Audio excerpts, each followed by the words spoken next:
गृहस्थ भूत। उन्हें सरजी नाम बदला हुआ, हमारे जिले के ही रहने वाले थे और शादीशुदा थे। उनके परिवार में उनके 2 छोटे भाई, माता पिता, पत्नी तथा 2 प्यारे बच्चे थे। उन्हें सरजी कोलकाता में किसी सेठ के यहाँ ट्रक की ड्राइवरी करते थे। उन्हें ट्रक पर माल लादकर दूर दूर के शहरों में जाना पड़ता था।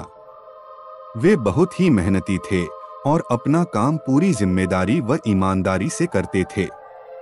उनके कार्यों से उनका सेठ भी बहुत ही खुश था और हर महीने उन्हें अपने साथ लेकर डाकघर जाता था और 1000-1200 उनके घर मनी ऑर्डर जरूर कराता था। उन्हें सरजी की जीवन गाड़ी बहुत ही मजे में चल रही थी। कभी कभी जब उनको माल लेकर लखनऊ, बनारस आदि आना पड़ता तो वे थोड़ा समय निकालकर घर पर भी आ जाते और घर वालों का हालचाल लेने के बाद वापस चले जाते। एक बार की बात है कि हुने सरजी रात को करीब 10 बजे ट्रक लेकर निकले। उन्हें दिल्ली की ओर जाना था। उनके साथ सामू नाम का एक खलांसी भी था। उन्हें सरजी खलांसी को अपने बेटे जैसा मानते थे और उसे ट्रक चलाना भी सिखाते थे। अब सामू ट्रक चलाने में निपुण भी हो गया था। उस रात सामू ने जिद करके कहा कि आप आराम से सो जाइए तो ट्रक चलाकर मैं ले चलता हूँ। उन्हें सरजी ना कहकर ट्रक खुद चलाते हुए निकल पड़े और सामू उनके बगल में बैठा रहा। रात के करीब 1 बजे होंगे और ट्रक एक चौड़ी सड़क पर तेज गति से दौड़ा चला जा रहा था। अचानक हुने सरजी को पता नहीं क्या हुआ कि वे सड़क किनारे ट्रक रोककर बीड़ी सुलगाकर पीने लगे। बीड़ी पीने के बाद वे सामू से बोले कि मुझे बहुत नींद आ रही है, अस्तु मैं सोने जा रहा हूँ। तुम एक काम करो, मजे में धीरे धीरे ट्रक चलाकर ले चलो। सामू तो ट्रक चलाना ही चाहता था। उसने हामी भरकर ट्रक की स्टीयरिंग पकड़ ली और धीमी गति से ट्रक को दौड़ाने लगा। लगभग आधे 1 घंटे के बाद जब सामू को लगा कि अब हुने सरजी गहरी नींद में सो रहे हैं तो उसको मस्ती सूझी। उसने ट्रक की स्पीड बहुत ही तेज कर दी और गुनगुनाते हुए ड्राइविंग करने लगा। अचानक उसे पीछे से एक और ट्रक आती दिखाई पड़ी, शायद जिसकी स्पीड और भी तेज थी। उसने सोचा कि शायद पीछे से आ रही ट्रक उससे आगे निकलना चाहती है। सामू का भी खून अभी तो एकदम नया था। वह भला ऐसा क्यों होने दे। उसने भी ट्रक का एक्सीलेटर चापते हुए ट्रक को और भी तेज दौड़ाने लगा। अरे यह क्या, उसने ट्रक की स्पीड इतनी बढ़ा दी कि ट्रक अब उसके काबू से बाहर हो गई। वह कुछ सोच पाता इससे पहले ही ट्रक सड़क छोड़कर उतर गई और एक पेड़ से टकराकर पूरी तरह से नष्ट हो गई। इस दुर्घटना में हुने सरजी तो प्रभु को प्यारे हो गए पर सामू बच गया। उसे कुछ ट्रक चालकों ने पास के अस्पताल में भर्ती कराकर उसके सेठ को सूचना भिजवा दी थी। सामू 4 से 5 दिन अस्पताल में पड़ा रहा। उसे अपनी गलती पर बहुत ही पछतावा हो रहा था। उसकी एक गलती से उसके पिता समान हुने सरजी को अपनी जान गंवानी पड़ी थी। उसका दिल रो पड़ा था, पर अब विधि के विधान के आगे वह कर भी क्या सकता था। उसने तय कर लिया कि अब वह जो भी कमाएगा उसका आधा हुने सरजी की परिवार को दिया करेगा। अस्पताल से छुट्टी मिलने के बाद वह वापस कोलकाता आ गया। अपने सेठ से मिलकर उसने सारी बात बताई और अपनी गलती पर फूट फूट कर रोने लगा। सेठ ने उसे समझाते हुए कहा कि अब रोने धोने से कुछ होने वाला नहीं, पर हम अभी हुने सरजी के परिवार वालों को कुछ बताएंगे नहीं और समय समय पर उसके परिवार की मदद करते रहेंगे। इसके साथ ही उन्होंने सामू से एक ऐसी बात बताई जिसे सुनकर सामू पूरी तरह से डर गया। उसके रोंगटे खड़े हो गए। दरअसल सेठ ने सामू को बताया कि हुने सरजी बराबर बताया करते थे कि मालिक, जब भी यहाँ से माल लेकर दिल्ली के लिए निकलता हूँ तो रात को करीब 1 से 2 बजे एक सुनसान जगह पर ऐसा लगता है कि कोई ट्रक तेजी से पीछे से आ रहा है और हमें ओवरटेक करने की कोशिश कर रहा है। पीछे देखने पर वह ट्रक दिखाई नहीं देता, पर ट्रक के मिरर में वह साफ साफ ओवरटेक करते हुए दिखता है। कई बार तो मैंने अपने ट्रक को किनारे लगाकर उतर कर देखा तो पीछे कोई ट्रक ही नहीं दिखा। तेजी से आता वह ट्रक केवल रात को ही, और वह भी मिरर में ही दिखता है। मालिक, इस ट्रक के चक्कर में कई ट्रक वालों का एक्सीडेंट हो गया है। समझ में नहीं आता कि ऐसा क्यों होता है। आगे उस सेठ ने कहा कि मैं हुनेसर जी की बातों को सुन तो लेता था, पर उस पर ध्यान नहीं देता था, क्योंकि ऐसे कैसे हो सकता है कि कोई ट्रक होकर भी न हो। और वैसे भी मैं भूत प्रेत में विश्वास नहीं करता, पर तुम्हारी बातें सुनने के बाद पता नहीं क्यों अब मुझे हुनेसर जी की बातों पर विश्वास होने लगा है। सेठ जी के इतना कहते ही सामू को काठ मार गया। वह चाहकर भी चीख नहीं सका। तो क्या पीछे से आ रहा ट्रक कोई भूत प्रेत था, या कोई भूत ट्रक बनकर ट्रक वालों को चकमा देकर दुर्घटना करा देता था। खैर, समय सबके घाव भर देता है। सेठ भी अपने काम में लग गए और सामू भी। 3 महीना बीतने के बाद एक दिन सेठ ने सामू से कहा कि चलो हुनेसर जी के घर चलकर आते हैं।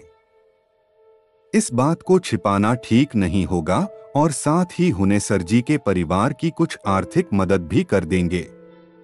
हुनेसर जी थे तो हर महीने उनके परिवार को मनी ऑर्डर चला जाता था, पर पिछले 3 महीने से मनी ऑर्डर भी नहीं गया, और ना ही कोई पत्र आदि। उनके घर के लोग कहीं परेशान न हो। सेठ की बात सुनकर सामू ने कहा कि सेठ जी, अगले महीने मेरी शादी है। शादी के बाद हम लोग चलेंगे, क्योंकि मैंने भी सोच रखा है कि हुनेसर जी के परिवार की मदद करता रहूंगा। इसके बाद सेठ ने कहा कि ठीक है, अगले महीने चलते हैं। मैं चाहता हूं कि मैं मुनेसर जी के बच्चों की पढ़ाई लिखाई की व्यवस्था भी कर दूं, और साथ ही उनके दोनों भाइयों को यहां लाकर कुछ काम धंधा दिलवा दूं। मई का महीना था और दोपहर का समय। कड़ाके की लू चल रही थी।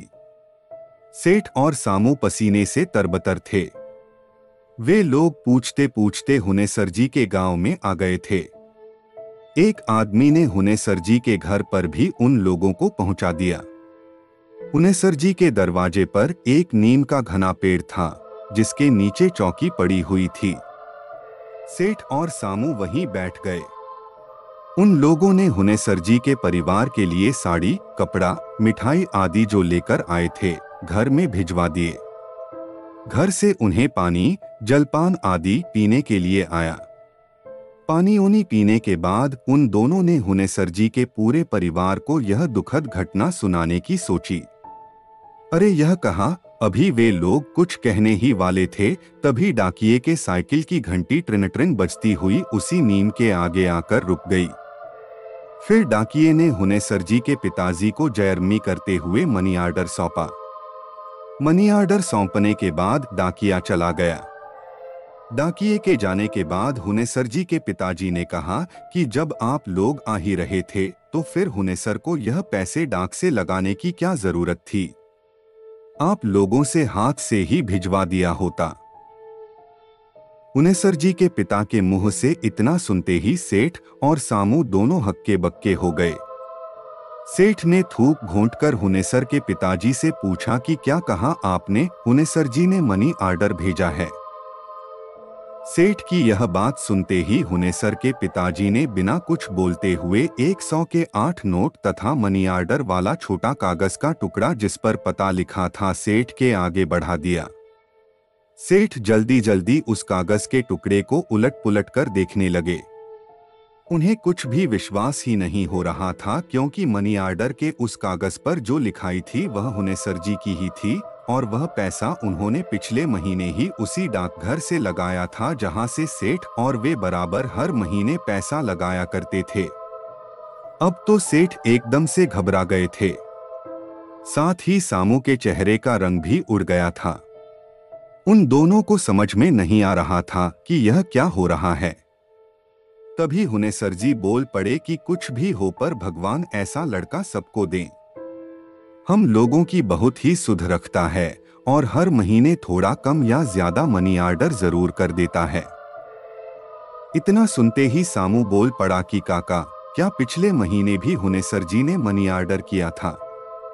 हाँ कहते हुए हुनेसर जी के पिताजी ने कहा कि अरे भाई हाँ, पिछले महीने तो उसने 12 रुपए भेजे थे। इतना सब सुनने के बाद आप लोग खुद ही सोच लीजिए कि सेठ और सामू किस परिस्थिति में होंगे। अचानक सामू अपने आप को रोक न सका और फफक कर रो पड़ा। सेठ से रहा न गया और वे सामू को चुप कराते हुए खुद भी रुआंसू हो गए। हुनेसर जी के परिवार वालों को कुछ भी समझ में नहीं आ रहा था कि आखिर अचानक ये दोनों रोने क्यों लगे। अब उस नीम के नीचे गांव के अन्य लोग भी एकत्र हो गए थे। सेठ ने थोड़ी हिम्मत करके सारी बात कह डाली। यह बात सुनते ही वहां खड़े लोगों विशेषकर महिलाओं में रोवन पीटन शुरू हो गया, पर अभी भी हुनेसर जी के घर वाले यह मानने को तैयार नहीं थे कि पिछले 4 महीनों से हुनेसर जी नहीं है। अगर हुनेसर जी नहीं है तो इन 4 महीनों में जो 3 बार मनी ऑर्डर आए हैं वह किसने भेजा है? हैंडराइटिंग तो मुनेसर की ही है। अरे इतना ही नहीं, 2 महीने पहले उसका एक पत्र भी मिला था जिसमें उसने लिखा था कि बाबूजी कुछ जरूरी काम आ जाने के कारण 1 साल तक मैं घर नहीं आ सकता, पर मनी ऑर्डर बराबर भेजता रहूंगा। काफी कुछ सांत्वना के बाद हुनेसर जी के दुर्घटना की पुलिस द्वारा ली गई कुछ तस्वीरों और डॉक्टर की रिपोर्ट के बाद अंततः हुनेसर जी के घर वाले माने कि अब हुनेसर जी नहीं रहे, पर वह भी पूरी तरह से नहीं। गांव वालों और कुछ हितनात के कहने सुनने के बाद हुनेसर जी की अंतिम क्रिया संपन्न की गई। सारे कर्म विधिवत संपादित किए गए। इसके बाद हुनेसर जी के दोनों भाई सेठ के पास कोलकाता चले गए। सेठ ने उन्हें एक कारखाने में अच्छे वेतन पर नौकरी दिलवा दी। इसके साथ ही सेठ हर महीने हुनेसर जी के परिवार के लिए कुछ पैसे मनी ऑर्डर करता रहा। खैर जो भी, पर अभी भी सामू को यकीन नहीं कि उसका पीछा करने वाला ट्रक कोई भूत चला रहा था और मरने के बाद भी हुनेसर जी अपने परिवार को मनी ऑर्डर करते रहे। खैर अब हुनेसर जी के परिवार को पूरी तरह यकीन हो गया है कि अब हुनेसर जी इस दुनिया में नहीं हैं, क्योंकि अब उनका पत्र मनी ऑर्डर आदि भी नहीं आता और इस घटना को भी तो काफी समय हो गए। बस दोस्तों आज के लिए बस इतना ही, और वीडियोस के लिए आप प्लेलिस्ट भी चेक कर सकते हैं। आपको नेक्स्ट वीडियो कौन से टॉपिक पर चाहिए मुझे कमेंट करके जरूर बताएं। मिलते हैं आपको अगले वीडियो में। तब तक के लिए सुरक्षित रहे, सतर्क रहे।